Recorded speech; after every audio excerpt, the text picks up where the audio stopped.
di sini dari kelompok 1 dengan saya Ahmad Rizky Ramadan Cekra Buana dengan NIM 2501676 dengan nomor urut 34. Dan anggota kami Saya Putri Syutahira dengan NIM 2501644 dengan nomor urut 03. Saya Nur Aziza dengan NIM 2501670 dengan nomor urut 29.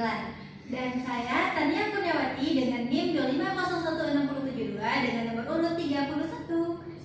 Kami dari Program Studi Pendidikan Bahasa dan Sastra Indonesia Universitas Negeri Padang, mata kuliah Strategi Belajar Mengajar dengan dosen pengampu Dr. Nur Said MPD sesi 017.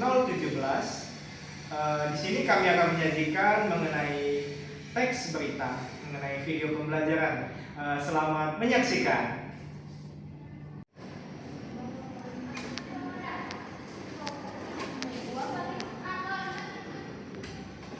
Assalamualaikum Ananda. Waalaikumsalam Bapak. Pagi semua, gimana kabarnya hari ini? Alhamdulillah, luar biasa. Allahu Akbar. Alhamdulillah, kalau semua sehat. Semangat ya belajarnya ya. Semangat, Kak. Udah pada sarapan belum? Belum. Kenapa tuh? Nggak sempat. Gak sempat? Emangnya gak masak? Enggak, males. Lain kali sarapan ya, biar kita belajarnya jadi lebih semangat. Oke, Kak. Seperti biasanya, sebelum memulai pembelajaran, kita menyanyikan lagu kebangsaan Indonesia Raya. Siapa yang mau jadi dirijennya? Ya, boleh. Ya.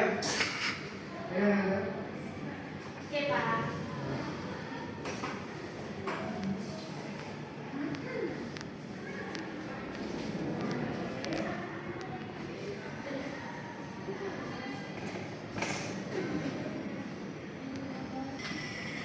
Kita mulai ya. Oh iya, silakan berdiri Anda.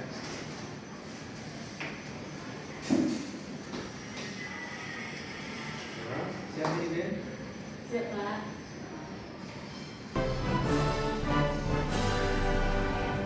Indonesia tanah airku, tanah tumpahanku.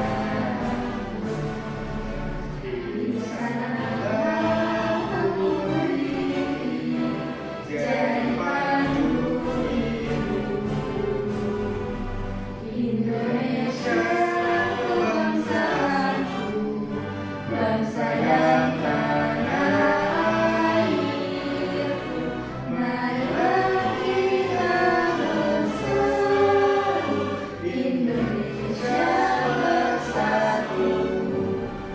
Hiduplah tanahku, hiduplah negeriku, bangsaku, rakyatku semuanya. Bangunlah jiwanya, bangunlah badannya untuk Indonesia ya.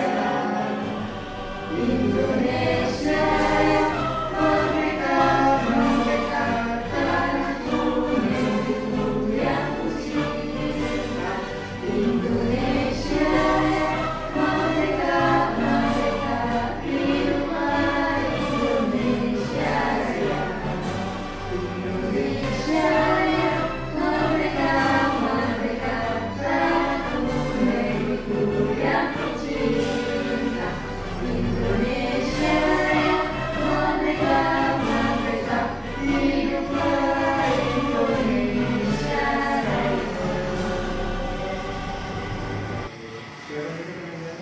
Ada, Pak. Terima kasih banyak ya semua. Baik, untuk mengawali kegiatan pembelajaran kita pada hari ini, alangkah baiknya kita semua berdoa terlebih dahulu. Berdoa mulai.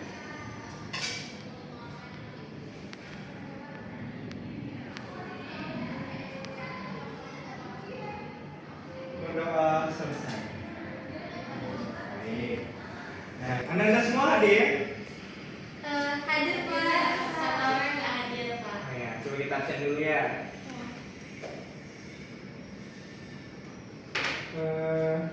Asif Fatahira Hadir, Pak. hadir. Nur Aziza, Hadir Pak. Tania Kurniawati. Hadir Bapak. Terus ini ada Ahmad Soleh. Oh ya, kemana Ahmad Soleh? Nah, sakit ya, sakit apa? Tipes. Aduh. Nanti setelah pulang ini kalian boleh jenguk ya temannya, tanyakan bagaimana kabarnya, oke? Nah, minggu lalu kita sudah belajar. Ananda ingat apa yang kita belajar minggu lalu? Mengenai tes cerita. Baik, benar sekali. Kita pada pertemuan sebelumnya mempelajari mengenai teks berita. Ananda masih ingat apa itu teks berita? Teks yang berisikan informasi Bapak. Informasi apa itu? Informasi fakta yang terbaru Ya, yang terjadi di sekitar kita. sekitar kita. Oke, jadi Ananda masih ingat ya? Oke, kita coba mengingat kembali, perhatikan slide PPT-nya. Jadi kita akan mengingat kembali apa itu teks berita. Yang pertama, tujuan pembelajaran kita pada hari ini yakni menjelaskan pengertian dan ciri-ciri teks berita secara tepat. Yang kedua, mengidentifikasi struktur piramida yang terbalik dalam teks berita. Yang ketiga, memahami kaidah kebahasaan yang digunakan dalam teks berita. Dan yang terakhir yakni mereproduksi teks berita dari tayangan yang akan Bapak tampilkan. Nah, mengenai apa itu teks berita, benar ya seperti yang dibilang dibilang Tania, itu adalah informasi tentang peristiwa aktual, faktual, dan penting yang terjadi di masyarakat atau sekitar kita. Nah, berita itu disampaikan secara objektif dan pastinya harus dapat dipertanggungjawabkan. Nah, Ananda sudah sering kan menemui berita? Sudah. Biasanya di mana? Di televisi, di HP, Media sosial. Nah, apakah berita itu langsung dapat kita percaya begitu saja? Tidak. Tidak. Pastinya kita harus memastikan uji kebenarannya terlebih dahulu. Jangan langsung kita asal menyebarkan berita yang belum tentu benar. Oke. Jadi ada tiga ya, faktual berdasarkan fakta nyata, aktual baru saja terjadi, dan objektif tidak berpihak. Nah, kenapa tidak berpihak? Karena dalam teks berita atau dalam kita menyampaikan berita, kita tidak boleh menyampaikan argumentasi atau opini pribadi kita. Nah, kemudian struktur teks berita ini ada kepala berita, informasi utamanya ada 5W plus 1H. Apa itu 5W plus 1H? Ada yang ingat?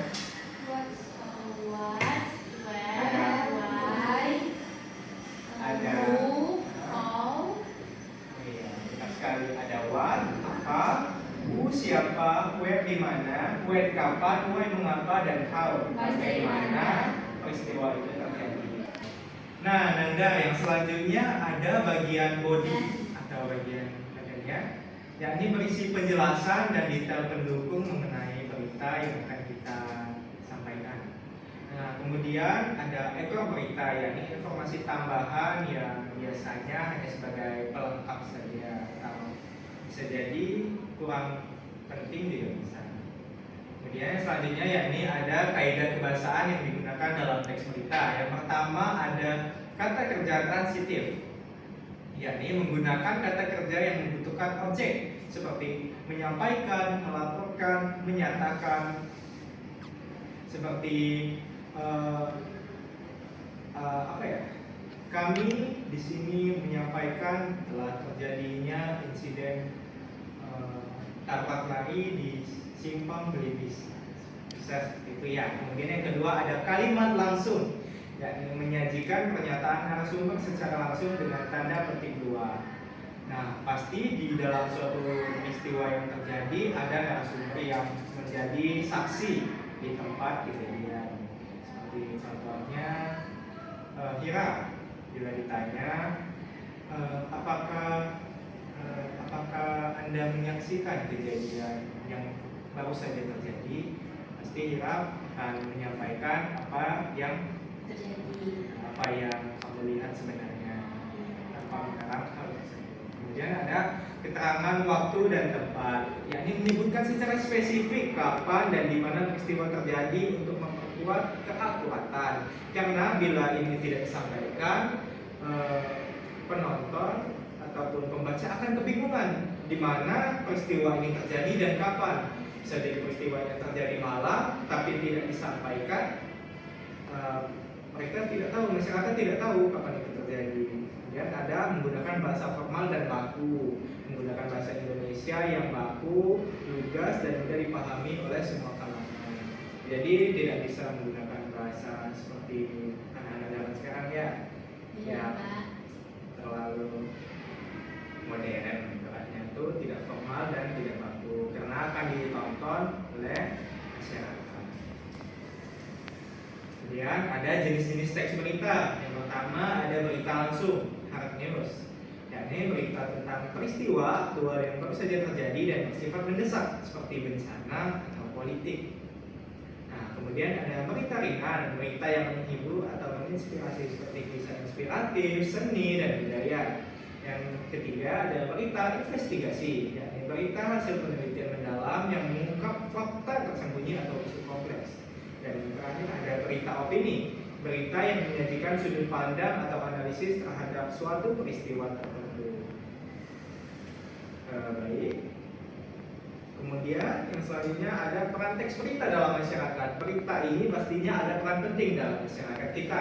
Yang pertama sebagai sumber informasi, yakni memberikan informasi terkini tentang peristiwa lokal maupun global kepada masyarakat. Yang kedua sebagai sarana edukasi, yakni meningkatkan wawasan dan pengetahuan publik tentang berbagai isu penting. Yang ketiga ada pengawas sosial, yakni mengawasi kinerja pemerintah dan lembaga publik demi terciptanya akuntabilitas. Yang terakhir ada pemersatu masyarakat, yakni membangun kesadaran kolektif kita dan mendorong partisipasi aktif dalam kehidupan masyarakat. Jadi kita mengetahui apa saja peristiwa yang terjadi di sekitar kita bisa saling peduli ya.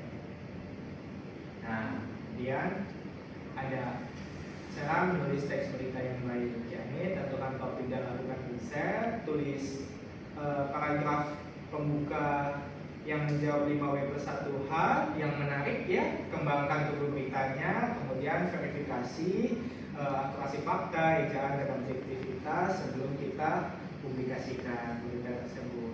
Nah, ini ada contohnya nih, contoh analisis teks berita, yakni siswa SMP Negeri 1 Jakarta raih medali emas Olimpiade Sains Nasional Padang 15 Juni 2026. Tania Kurniawati, siswa kelas 9 berhasil meraih medali emas dalam Olimpiade Sains Nasional bidang matematika. Nah, unsur yang dianalisis adalah head, siapa, apa, dan di mana peristiwa terjadi. Ada bodinya, detail prestasi dan proses seleksi. Ada kutipan, pernyataan langsung dari guru pembimbingnya bisa. Ada tail, harapan untuk kompetisi selanjutnya. Nah, bagaimana Anda semua sudah paham mengenai teks berita ini? Paham, Pak. Mau lihat contohnya dong, Pak. Ada contohnya. Ini contohnya. Contoh beritanya. Oh, mau lihat contoh beritanya? Boleh. Jadi habis ini kita akan menyaksikan tayangan mengenai berita-berita terkini. Nah, kemudian kita akan mengidentifikasi berita tersebut ya dengan LHPD yang telah dilakukan. Nah, Nanda, ini salah satu tayangan berita. Yuk kita tonton sama-sama.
apa yang terjadi? Tentang berita apa itu? Tsunami, gelombang tsunami. Gelombang tsunami. Iya, benar sekali. Jadi gempa bumi telah terjadi di Filipina dengan kekuatan 7,8 yang mengakibatkan disusulnya gelombang tsunami. Nah, gelombang tsunami ini tiba di desa Kumana di Sulawesi Utara, Indonesia setelah gempa bumi yang terjadi di Filipina. Dan kejauhan mungkin tidak terlihat besar, tapi kekuatannya tetap jelas kuat dan bergerak cepat. Gempa mengguncang selatan Mindanao M7,7 memicu adanya peringatan dini tsunami di wilayah di Indonesia. Terjadinya gempa di Filipina sampai berdampak ke Indonesia. BMKG melaporkan tinggi gelombang tsunami tertinggi saat ini tercatat telah menembus angka 0,75 meter atau 75 cm di kawasan Talegan, Kepulauan Sangihe, Sulawesi Utara pada pukul 8. Nah, jadi dalam menyaksikan tayangan ini kita jadi bisa lebih waspada ya mengenai kejadian yang terjadi di sekitar kita. Mau nonton lagi? Mau apa? Nih. Gempa dahsyat. Oh ini sama. Oke. Sama juga ya. Kita coba cari berita ya. Kita lagi.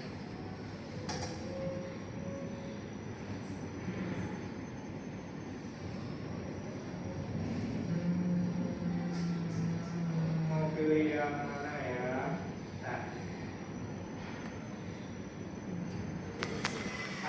Baik, Anda ini contoh video kedua yang kita tonton. Siswa sekolah rakyat raih juara Olimpiade Matematika. Nah, dapat tanggapan dari presiden kita, saya terima kasih. Oke, coba kita tonton ya.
Video yang kita saksikan barusan yakni mengenai siswa sekolah rakyat meraih juara Olimpiade Matematika dan mendapatkan pujian langsung dari Presiden Prabowo tentang betapa terkesimanya beliau karena sekolah rakyat ini baru didirikan selama 6 bulan saja. Nah, yang terakhir ada contoh tayang video terakhir, tapi sebelum itu Bapak akan membagikan lembar kerja yang akan kalian isi ya berdasarkan tayangan video yang Bapak tayangkan. Bisa? Bisa, Pak. Bapak bagikan terlebih dahulu ya.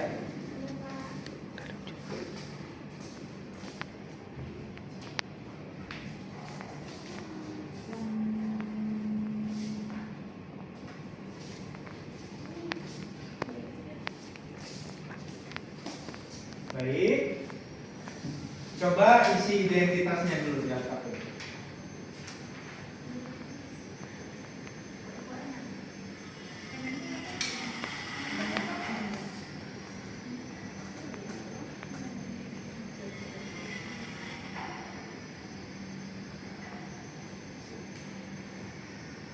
Ini isinya berdasarkan apa, Pak?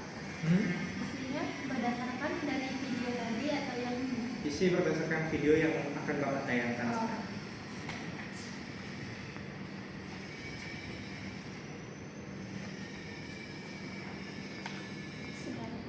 Sudah? Sudah semua. Jadi di sini kita akan mengidentifikasi berita mengenai perbaikan pendidikan di Indonesia jadi komitmen utama presiden kita. Oke. Semuanya mohon perhatikan tayangan beritanya dan isi LKPD-nya ya. Sudah bisa?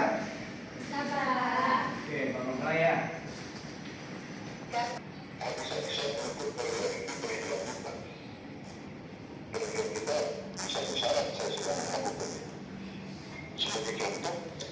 Ananda, bila ada yang bingung ingin ditanyakan, silakan bertanya ya. Iya, Pak.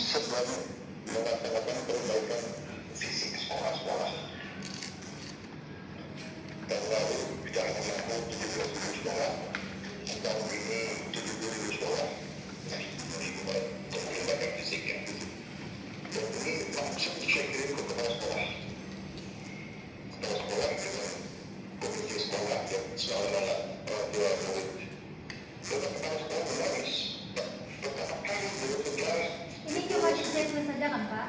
Hmm? Cuma di checklist saja kan, Pak? Iya.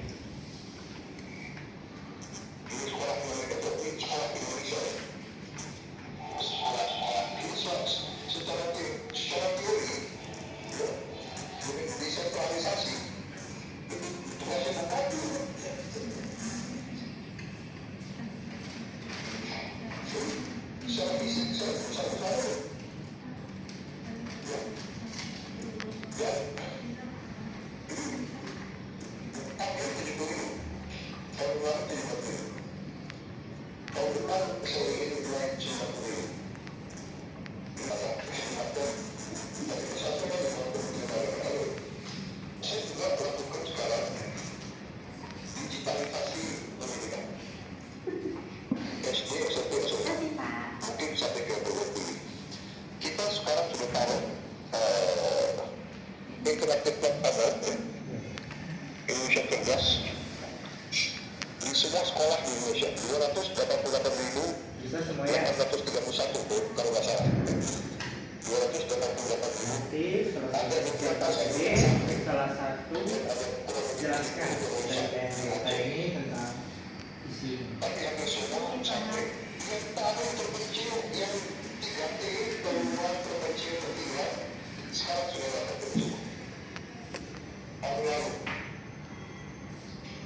ini anak-anak desa terpencil sekarang meningkat minatnya belajar matematik, mereka suka sekarang. Kemudian tapi berbulan dari satu interactive pada satu sekolah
lancar semua?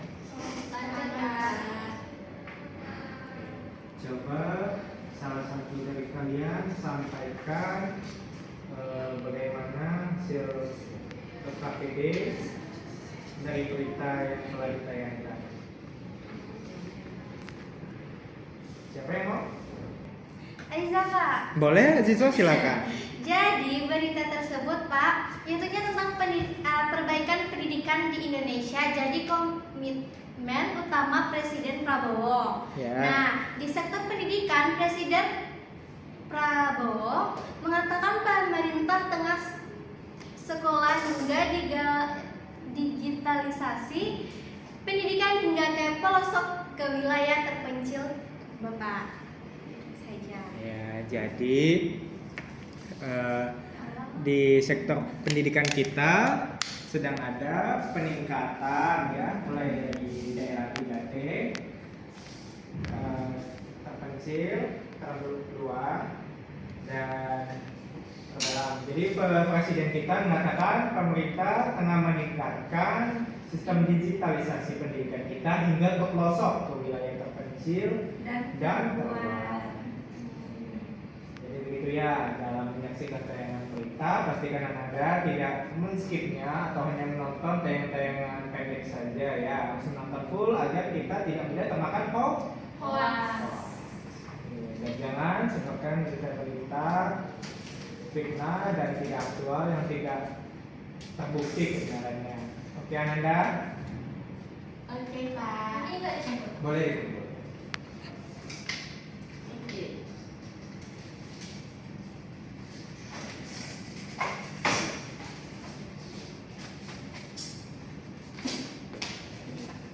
Makasih Ananda. Iya, Pak.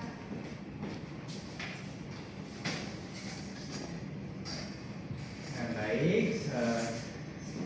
Jadi Anda semua sudah paham mengenai apa itu teks berita kan? Sudah, Pak. Contohnya sudah paham juga bagaimana? Sudah, Pak.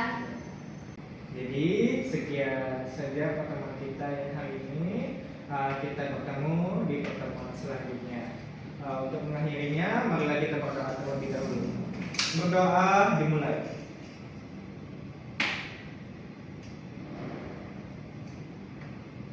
Berdoa selesai.